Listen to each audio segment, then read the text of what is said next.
जम्मू कश्मीर में एक नई सियासी पार्टी का क़याम अमल में आया है। सईद अल्ताफ बुखारी ने अपनी पार्टी के नाम से नई सियासी जमात तश्कील दी है। श्रीनगर में अल्ताफ बुखारी समेत दीगर पार्टी लीडरान की प्रेस कॉन्फ्रेंस में अल्ताफ बुखारी ने कहा कि डोमिसाइल हुकूक का तहफ़्फ़ुज़ पार्टी का अहम एजेंडा है।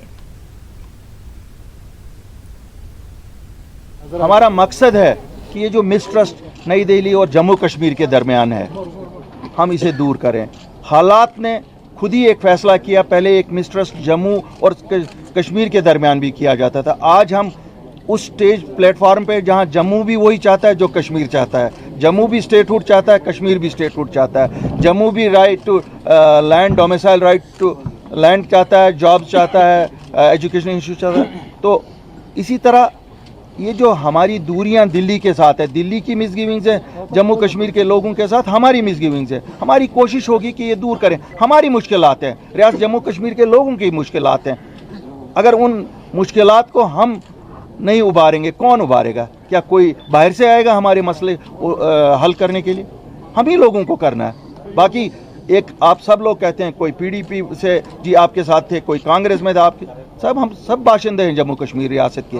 पहले हम बाशिंदे हैं जम्मू कश्मीर रियासत के और उसके बाद हम किसी पार्टी में जाके मेंबर बनते हैं या उसके ये होते हैं, इकाई होते हैं। आज हम जम्मू कश्मीर रियासत के बाशिंदे मिले हैं। आप देख रहे हैं कुछ पुराने चेहरे हैं, कुछ नए चेहरे हैं। इंशाल्लाह आप देखेंगे आगे आगे चल के कुछ और नए चेहरे भी होंगे।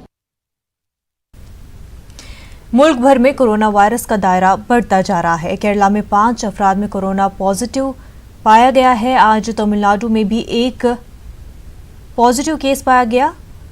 कोरोना के नए मामले सामने आने के बाद मुल्क में कोरोना के 40 पॉजिटिव केस हो चुके हैं। मुल्क भर में बड़े पैमाने पर एहतियाती तदाबीर की जा रही हैं।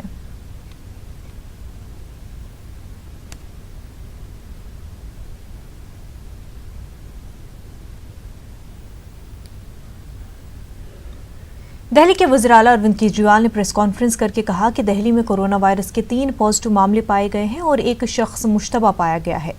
केजरीवाल ने कहा कि घबराने की जरूरत नहीं है, तमाम जरूरी इक़दाम किए जा रहे हैं। अभी तक 3 केसेस हैं। तो एक तो मैं सबको ये कहना चाहता हूँ कि हम लोग सब लोग, पूरी सरकार इसको लेके चिंतित है, लेकिन हम पूरी तरह से तैयार हैं। घबराने की जरूरत नहीं है, सबके सहयोग की जरूरत है। अगर हम सब लोग सहयोग करेंगे तो जैसे अभी तक हम पिछले हफ्ते 10 दिन 15 दिन में इसको कंटेन कर पाने में सफल हुए हैं, ऐसे ही आगे भी हम लोग जरूर सफल होंगे। अभी तक दिल्ली के अपने 3 केसेस हैं और एक केस अभी अंडर इन्वेस्टिगेशन है जो हो सकता है कि पॉजिटिव हो। इन 3 केसेस को जब इनसे पता किया गया तो पहले केस के 105 लोगों के कांटेक्ट में आया था वो। दूसरा केस 168 लोगों के कांटेक्ट में आया था पिछले 14 दिन में और तीसरा केस 64 लोगों के कांटेक्ट में आया था। जिन जिन लोगों के कांटेक्ट में पिछले 14 दिन में ये लोग आए थे उन सभी को हम लोग आइसोलेट कर रहे हैं। उन सभी को हम लोग सैंपल्स कलेक्ट करके उनकी चेकिंग कर रहे हैं कि उनको तो कभी नहीं हो गया है। इसके बाद जैसा आप लोग जानते हैं कि एयरपोर्ट के ऊपर सभी पैसेंजर्स की अब स्क्रीनिंग हो रही है, जिसके लिए दिल्ली सरकार के 40 डॉक्टर्स वहां पे एयरपोर्ट पे मौजूद हैं और जितने लोगों की वहां पे थर्मल स्कैनिंग होती है, जैसा हम जानते हैं 14 दिन का इसमें पीरियड है, 14 दिन के बाद इसके सिम्टम्स आने लगते हैं। तो वो जब अपने घर चले जाते हैं, अपने अपने इलाके में चले जाते हैं, तो जो दिल्ली वाले हैं उन दिल्ली वालों के ऊपर हम सब्सिक्वेंटली अगले 14 दिन तक उनके ऊपर निगरानी रखते हैं कि अगले 14 दिन में उनके कोई सिम्टम्स तो नहीं आ रहे। अभी तक 1,40,603 पैसेंजर्स की स्क्रीनिंग हो चुकी है और उनको सर्वेलेंस पे डाला जा चुका है। तेलंगाना असेंबली में वजीर फाइनेंस हरीश राव ने पहली मर्तबा बजट पेश किया। केसीआर हुकूमत की दूसरी मियाद का ये पहला बजट है। हरीश राव ने जुमला 1,82,914 करोड़ का बजट पेश किया है। उन्होंने कहा कि मंसूबे के मुताबिक 2020-21 के दौरान बजट को तरतीब दिया गया है। हरीश राव ने कहा कि बजट सिर्फ जमा खर्च लिखे जाने वाले पेपर का नाम नहीं है, इस पर अमलावरी भी जरूरी है।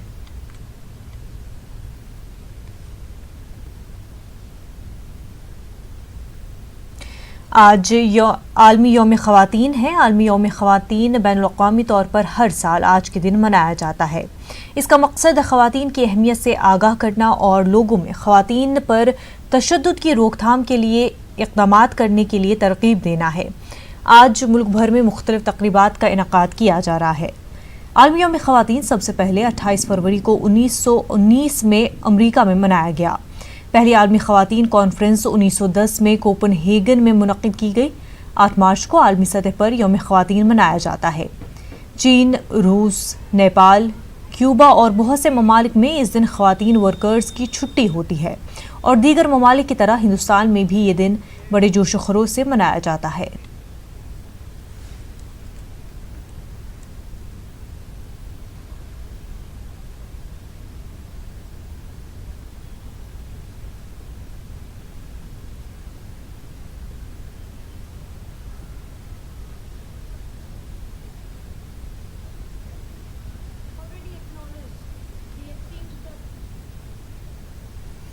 सदर जमहूरिया रामनाथ कोविंद ने नारी शक्ति अवार्ड से ख़वातीन को नवाजा। ख़वातीन की ज़िंदगी को बेहतर बनाने और उनके हकूक़ के लिए काम करने वाली ख़वातीन को अवार्ड्स दिए गए। ये प्रोग्राम राष्ट्रपति भवन में मुनक़्क़िद हुआ। आलमी यौम ख़वातीन पर मुल्क भर में मुख्तलिफ तक़रीबात का इनेकाद किया जा रहा है।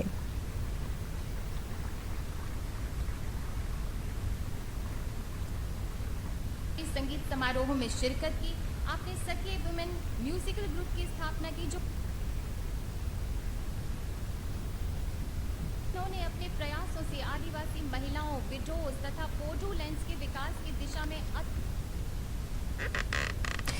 आइए आपको मिलाते हैं त्रिवेंद्रम की पिंक टीम से। ट्रेन की मैकेनिकल डिपार्टमेंट में ख़वातीन का एक ऐसा दस्ता जो किसी भी तरह की तकनीकी खराबी को पल भर में दुरुस्त करने का हुनर रखती है। ब्रेकिंग सिस्टम, सेफ्टी पार्ट और बड़े बड़े जैक की किसी भी खराबी को ठीक करती हैं। शुमाली हिंदुस्तान में ट्रेन के भारी भरकम इंजन दुरुस्त करने की जिम्मेदारी भी इसी टीम को दी गई है।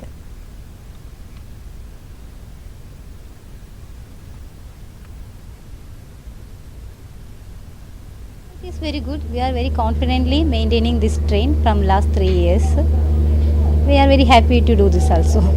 The complete maintenance of a train, the mechanical side maintenance complete, both undergear examination and amenity examination, everything completely done by exclusively lady staff only. Around 10:30, 11 o'clock we start our work. By 4:30 we will finish and the train will departure at 5:45. Within that we will maintaining all the undergear examination, safety parts, everything, the brake system, everything checking and ensuring, troubleshooting and attending and made fit this train to run again. Ludhiana Punjab में Daisy Shah ख़वातीन के लिए role model बनी हुई है। अपनी job छोड़कर Daisy Shah ने फैब्रिकेशन का काम शुरू किया और मुद्रा लोन योजना लेकर अपने काम को बढ़ाया। आज उनकी टीम में 25 अफराद काम करते हैं और 25 अफराद अपनी रोजी रोटी डेजी शाह के ताउन से हासिल कर रहे हैं। डेजी शाह कहती है कि इस काम में उनके वालिदैन ने भी अहम किरदार अदा किया। मेरा नाम डेजी है और मैं अपनी खुद की फर्म ऑपरेट कर रही हूँ श्री बालाजी निटवेयर के। पहले मेरा मतलब कि जॉब वर्क था जो मैं चंडीगढ़ 44C में करती थी। वहाँ पे मेरा मतलब ऑफिस असिस्टेंट का काम था। उसके बाद मतलब जब वहाँ पे थोड़ा सा काम करने के बाद वहाँ पे मैंने इसकी मतलब दिल्ली में और गुड़गांव में भी जॉब किया था। हाँ जी, होजरी लाइंस में ही जॉब किया था। उसके बाद मेरे मतलब कि जो मेरे चाचा जी है वो यहाँ पे लुधियाना में ही काम करते थे, उनके थ्रू ही मैं यहाँ पर आई थी। तो यहाँ पे आके मैंने थोड़ा सा इन्वेस्टमेंट की थी, तो जिसके बाद मैंने अपनी फैब्रिकेशन स्टार्ट की थी। तो फैब्रिकेशन में जब मुझे लग रहा है कि इसमें थोड़ा बच रहा है, मार्जिन अच्छा है, तो फिर मुझे लगा कि मुझे खुद का भी काम करना चाहिए। उसके बाद फिर मैंने थोड़ा सा अप्रोच किया कि अपने घर वालों को मनाया, अपने पेरेंट्स को थोड़ा उनसे हेल्प ली। उन्होंने अप्रोच किया मेरे को कि अगर तेरा मन बनता है कि अगर तू संभाल सकती है, तू अपना काम भी कर सकती है, तू अपने बिहाफ पे कर ले, तो हमें इसके लिए कोई ऑब्जेक्शन नहीं है। तो फिर मैंने वही सोचा, तो फिर मैंने 2-3 लोगों से बात की कि अगर ऐसे करके उन्होंने भी मुझे सजेशन दिया कि जैसे प्रधानमंत्री जी ने वो चला रखा है मुद्रा लोन का, तो वो आप लीजिए, उससे आपको काफ़ी बेनिफिट्स मिलेंगे। तो फिर मैंने वही बैंक की हेल्प ली थी। उन्होंने जो यूनियन बैंक से मैंने हेल्प ली है, उनसे वहाँ पे जाके बात की है। साथ के साथ ही फिर मैंने जैसे कि उन्होंने मेरे को थोड़ी इन्वेस्टमेंट के लिए उन्होंने मुझे किया है, और उसके साथ ही मैंने मतलब अपना मैन्युफैक्चरिंग का स्टार्ट कर दिया था। जो मेरे को ये मैन्युफैक्चरिंग करते हुए 2 साल हो गए हैं। उल्टा मैंने अपने काम को बढ़ाया। पहले मेरे पास लेबर भी है जो 5 से 7 लेबर होती थी, फिर मैंने 10 को बढ़ाया, 15 को बढ़ाया, आज मेरे पास 20 से 25 वर्कर काम कर रहे हैं। आलमी यौम ख़वातीन के मौके पर मिलाते हैं सईदा फलक से। फलक बैनुल-अक़वामी और कौमी सतह पर कराटे की चैंपियन रह चुकी है और आज हज़ारों ख़वातीन के लिए मशाले राह है। 12 साल की उम्र में कराटे सीखे और बहुत जल्द शोहरत की उन बुलंदियों को पार कर लिया जहां तक पहुंचना हज़ारों लोगों का ख्वाब होता है।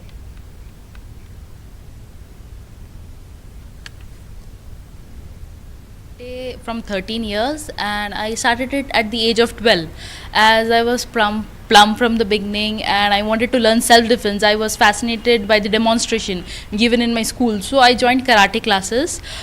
Then within 8 days of training, I went on to participate in an inter-school level competition and won a silver medal within 8 days of training, and within 6 months I won a medal at the international level. So that's how I took the sport professionally, and now I'm a winner of 22 international level championships and 20 national level championships. I'm the first from Telangana to qualify for World and Asian Karate Championships. I won a gold medal at the US Open 2016, and I've also represented India at many Premier Leagues and Series A. There are many inspiring women in our country, and more women have to come up, and they need more recognition, they need more encouragement. अब आइए मिलाते हैं CRG खातून commando से जो छत्तीसगढ़ के जंगलों में तैनात है। खतरनाक नक्सली इलाके में मुल्क के तई अपनी खिदमात अंजाम दे रही हैं। अपनी ड्यूटी के दौरान CRG कमांडो सिराना पटेल को अपनी ज़ाती ज़िंदगी के कई पहलुओं को बालाए ताक रखना पड़ा और मुख्तलिफ परेशानियों का सामना भी करना पड़ा। इसके बावजूद मुल्क के तई उनकी खिदमात और उनके जज्बात काबिल सताइश है।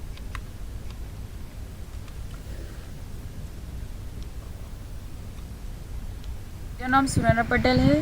मैं महिला आरक्षक में हूँ, दंतेश्वरी फाइटर में तैनात हूँ। अभी जब से मैं DRG ज्वाइनिंग करी हूँ 2 महीना हुआ था। मेरा प्रेगनेंसी पीरियड रुका है, जिसमें मैं अधिकारियों को कभी नहीं बताई कि मेरा प्रेगनेंसी पीरियड रुका है, ना ही मुझे किसी प्रकार का कोई दिक्कत हुआ। मैं सभी ड्यूटी, सभी कैंप, सभी जगह सिविल एक्शन हुआ, VIP ड्यूटी हुई, या फिर अपने चुनाव के प्रचार में भी हमारी बहुत सारी ड्यूटी अंदर में लगी थी, जिसमें हम पूरी चुनाव प्रचार में भी घूमे हैं, गाड़ियों में, बाइक में, जहां हमको नहीं जाना चाहिए, जिस जगह में बहुत कठिन था रास्ता, उस जगह में भी हम जाके वापस आ चुके हैं। तो मुझे किसी प्रकार का कोई दिक्कत नहीं हुआ, और मैं आज भी अपने ऊपर आत्मविश्वास है, जुनून है मेरे ऊपर कि अगर मुझे कोई अधिकारी आदेश दे कि तुमको करना है तो मैं वो सब चीज़ कर सकती हूँ। अधिकारियों को मैं जब 7वां महीना हुआ, जब मैं ड्यूटी नहीं जा सक रही थी, तभी मैंने कहा सर कि मेरा प्रेगनेंसी पीरियड है और मैं DRG कमांडो में तैनात हूँ। सर मुझे अभी गश्त जाने में बहुत सारी दिक्कत हो रही है, तो कुछ दिनों के लिए सर मैं गश्त माफ़ कराना चाहती हूँ। तो हमारे SP साहब ने मुझे बोला कि ठीक है बेटा तुम रेस्ट करो। तो मैं अभी सुबह शाम मॉर्निंग वॉक होती है हमारी गणना PT परेड, उसमें शामिल होती हूँ। गश्त पे अभी नहीं जा रही हूँ। अगर मुझे आदेश दिया जाए कि तुम्हें अभी भी गश्त करना है तो मैं जा सकती हूँ। नहीं, फैमिली वाले मुझे कभी मना नहीं किए, क्योंकि फैमिली में मेरे हस्बैंड ही हैं यहाँ पे। वो कभी ये सब चीज़ को नहीं बोलते कि तुम नहीं जाओ, कि तुम नहीं करो। वो ये बोलते हैं तुम्हें संयम और शक्ति होना चाहिए इस चीज़ को करने का, तो मैं किसी चीज़ के लिए मना नहीं करूँगा। सुनैना पटेल जो है वो दंतेश्वरी फाइटर्स की महिला कमांडोज को लीड कर रही है।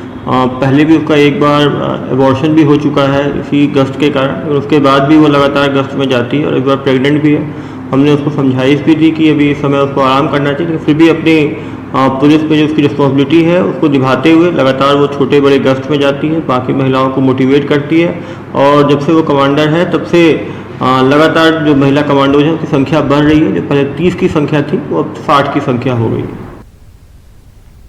उधमपुर की एक 87 साला बुजुर्ग खातून रखी ने पूरे गांव को खुले में हाजत से पाक बनाने में गैर मामूली किरदार अदा किया है। उम्र के इस पड़ाव पर रखी ने जिस हौसले का मुजाहिरा किया है वो यकीनन हैरानकुन और ख़वातीन को इंस्पायर करने वाला है। उधमपुर ज़िले के बदाली गांव की रखी को जब स्वच्छ भारत मिशन और ODF मिशन के तहत खुले में हाजत होने वाले नुकसानात का पता चला तो उन्होंने अपने घर में बैतुल खुला तामीर करने का फैसला किया। ताहम रखी के पास इतने पैसे नहीं थे कि वो मजदूरों से बैतुल खुला तामीर कराए। रखी ने पैसों की कमी को अपने मकसद के आड़े आने नहीं दिया, बल्कि इस बुजुर्ग खातून ने खुद अपने हाथों से टॉयलेट तामीर करने का बीड़ा उठाया और वो इसमें कामयाब भी रहीं। आप खुद अंदाजा लगा सकते हैं कि 87 साल की उम्र में तामीराती सरगर्मी अंजाम देना कितना मुश्किल काम है। यकीनन ये तस्वीरें इस उम्र रसीदा खातून के जज्बे को बयान कर रही है और उन्होंने बता दिया कि कुछ करने की चाह हो तो उम्र में कोई मायने नहीं रखी कि इस अमल ने पूरे गांव वालों को मुतासिर किया और फिर सभी ने अपने अपने घरों में बैतुल खुला की तामीर कराई। इस तरह पूरे गांव में टॉयलेट्स बनाए गए। ने बाथरूम बनाया तो बड़ी खुशी कन्नै गवर्नमेंट ने बनाया, बड़ी मदद की ते बनाया हैं। हूँ अगे कीड़े मकोड़े खाते है बच्चे ते बाहर अंदर जाते हैं। हूँ मैं ये आराम कन्नै बाथरूम बौंदे भैया पानी सुट्टिया साफ करिए बंद करिए आउंदे उठी हैं। राती बराती भी हूँ बाथरूम जाना हैं। अगे लोग सारे बाड़ियाँ बौंदे गंद पांदे ते कोई मैं बेचती होंगी हैं। ते उस वास्ते असें बाथरूम बनाया, प्रधानमंत्री ने मेहरबानी की ते बनाइए ते सारे कहीं बनाया है। ते हूँ अस आराम करने रौह्ने, अस सारे आखिए गलाइए ते सारे मैंने बाथरूम बनाए। मैं दिखे सारे रोके बनाए बाथरूम। मैंने फिर ये वो मिट्टी का खुद बनाना शुरू किया। उसके बाद मिट्टी का बनाया वो गिर गया था, फिर इन्होंने दोबारा ईंटें शीटें वगैरह लगाई, उनका बाथरूम बनाया। आज बाथरूम तैयार है, बच्चे बुच्चे जाते हैं, कोई डरता नहीं है, हमारे भी बच्चे जाते हैं। ब्रेक के बाद आपका खैर मकदम है। भदरवा में रत्ना देवी के हाथ से तैयार करदा अचार काफी मकबूल है। रत्ना देवी सख्त मेहनत और मुस्तकिल कोशिशों के बाद इस मकाम पर पहुंची है। भदरवा के दिशनु गांव से ताल्लुक रखने वाली रत्ना देवी ने हुकूमत के वुमेन एम्पावरमेंट प्रोग्राम के तहत अपने हुनर को मनवाया है। रत्ना देवी ने जब शुरू में घर घर जाकर अचार फरोख्त किया तो उन्हें खातिर ख्वाह रद्द अमल नहीं मिला और बाज़ हल्कों से तो उनकी हौसला शुकनी ही की गई, लेकिन इसके बावजूद रत्ना देवी ने हिम्मत नहीं हारी और अपनी कोशिशें जारी रखी। आज इस बाहिम्मत खातून को अपनी मेहनत का फल मिल रहा है। रत्ना देवी के हाथ से तैयार करदा मज़ेदार अचार फौज की कैंटीन और मकामी मार्केट में हाथों हाथ फरोख्त होते हैं। इलाके की कई खवातीन अब रत्ना देवी से अचार बनानी सीख रही है। रत्ना देवी ज़्यादा मिकदार में हम अक़साम के अचार तैयार करती है। अपनी काविशों से रत्ना देवी खुद कफील हो गई हैं और उनकी माली हालत भी सुधर गई है। रत्ना देवी दूसरे खवातीन के लिए तहरीक हासिल करने का जरिया है।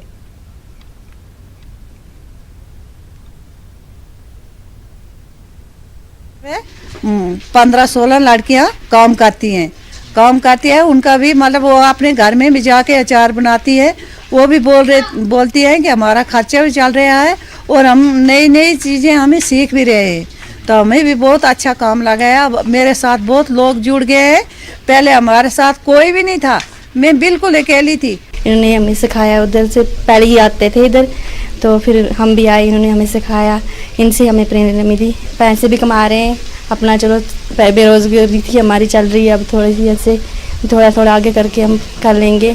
हमारी सब्जियां बहुत होती थी, वेस्ट चलती पहले, तो अब जब से हम ये अचार बना रहे हैं तब से अब हमारी सब्जियां वेस्ट भी नहीं हो रही है। गांव से हम लेते हैं, गांव वालों की भी होती थी, तो अब थोड़ा चलो ऐसे चल रही है, हमारी सब्जियां वेस्ट नहीं हो रही, अब तो अचार बना के हम। शोहरे आफाक सयाहती मरकज़ सोनमर्ग बहुत जल्द सयाहों के लिए खोला जा सकता है। ये सयाहती मरकज़ बर्फबारी की वजह से मौसम सरमा में कई महीनों के लिए बंद रहता है, जिसकी वजह से सयाहत से जुड़े अफराद का रोजगार मुतासिर होता है। पेश गांदरबल से जावेद भट्ट की रिपोर्ट।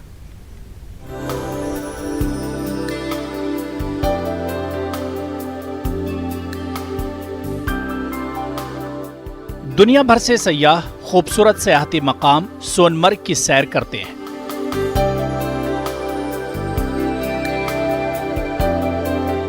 सोनमर्ग में वाक़े दरियाए सिंध का बहता हुआ पानी, सब्जाजार और बर्फीली पहाड़ियां इस मकाम की जीनत मजीद बढ़ा देते हैं। ताहम बदकिस्मती से यह रिजॉर्ट वादी के दीगर सयाहती मकामात के मुकाबले कम मुद्दत के लिए खुला रहता है। इसकी एक अहम वजह बर्फबारी है। बर्फबारी से श्रीनगर लेह शाहराह का राब्ता मुनक़ते हो जाता है और इसी रास्ते पर सोनमर्ग वाक़े है। मौसम सरमा में पूरा सोनमर्ग बर्फ के नीचे दब जाता है और बर्फानी तूदे गिरने से सरकारी और निजी अमलाक को नुकसान भी पहुंचता है। बुनियादी सहूलतें जैसे पानी, बिजली की सप्लाई और तरसीली निजाम मुनक़ते हो जाता है और यहाँ रहने वाले अफराद और सेहती शोबे से जुड़े लोग दीगर महफूज मकामात पर नकले मकानी करते हैं। इस रिजॉर्ट के बंद रहने से इक्तिसादी सरगर्मियां भी शदीद तौर पर मुतासिर होती हैं। जिला इंतजामिया और बीकन ने गुज़िश्ता साल के मुकाबले इस मर्तबा तेजगामी के साथ सड़कों से बर्फ हटाने का काम अंजाम दिया है और तकरीबन तमाम सड़कों को साफ कर दिया गया है। इंतजामिया के इक़दाम पर रिजॉर्ट से रोजगार हासिल करने वाले अफराद में खुशी की लहर है। खुशकिस्मती की बात है कि 1 महीना पहले ही रोड खुल गए, इतने स्नो होने के बावजूद भी।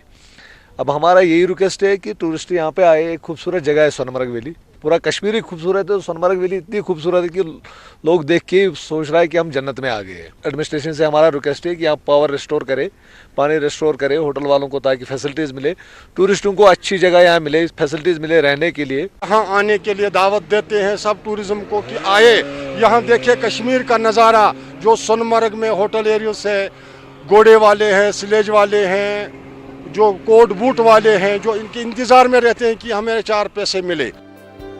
जिला इंतजामिया की जानिब से रिजॉर्ट में तमाम बुनियादी सहूलतों की फराहमी के लिए इंतजामात किए जा रहे हैं। सयाहों को राग़िब करने के लिए स्नो फेस्टिवल मुनक़्क़िद करने का भी मंसूबा है। कोशिश करते हैं कि यहाँ पे जो बाकी अलाइड जो इंफ्रास्ट्रक्चर है, यहाँ पर पावर का है, पानी का है, हॉस्पिटल है हमारा, या होटल्स का, पानी का निज़ाम है, ये सारा इन प्लेस होना चाहिए ताकि हमारे जो भी टूरिस्ट आएँ या यहाँ पे घूमने फिरने के लिए से आए, उनको किसी किस्म की दिक्कत का सामना ना करना पड़े। और हम कोशिश ही कर रहे हैं कि इस बार हम सोनमर्ग में एक स्नो फेस्टिवल ऑर्गेनाइज़ करें, जिससे कि हमारा ये जो टूरिस्ट डेस्टिनेशन ये ऑलरेडी बूस्ट है, लेकिन और इसको बूस्टिंग मिले ताकि टूरिस्ट इस सीज़न में 2020 में जोक दर जोक यहाँ पर आए। हालांकि जिला इंतजामिया और दीगर मुताल्लिका एजेंसियों की जानिब से सोनमर्ग को सयाहों के लिए खोलने के इक़दामात किए जा रहे हैं, ताहम इस अमल के मुकम्मल होने का इन्हिसार आने वाले दिनों में मौसम के मिजाज पर भी रहेगा। न्यूज़ 18 उर्दू के लिए गांदरबल से जावेद भट्ट की रिपोर्ट।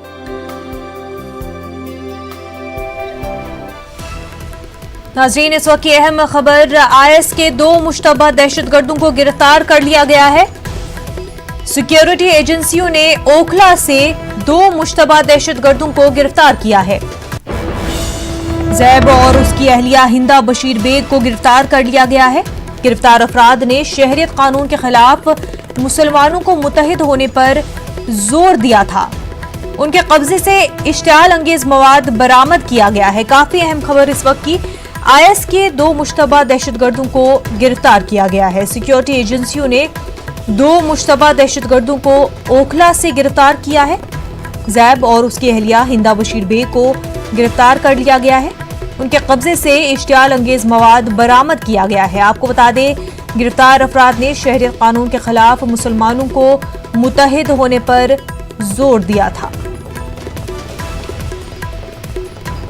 काफी अहम खबर दिल्ली से इस वक्त, IS के 2 मुश्तबा दहशतगर्दों को सिक्योरिटी एजेंसियों ने ओखला से गिरफ्तार किया है।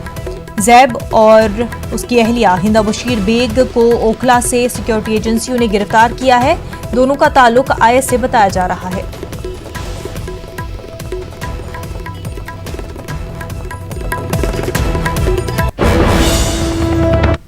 आगे बढ़ते हैं। दिल्ली के इंतखाबात के बाद बीजेपी बौखला गई है। बीजेपी लीडरों के इश्तियाल अंगेज बयानात से दिल्ली के फसादात रोनमा हुए हैं। ऑल इंडिया उलमा बोर्ड के national assistant general secretary Sheikh Ghulam Rabbani ने बेंगलुरु में ये बात कही।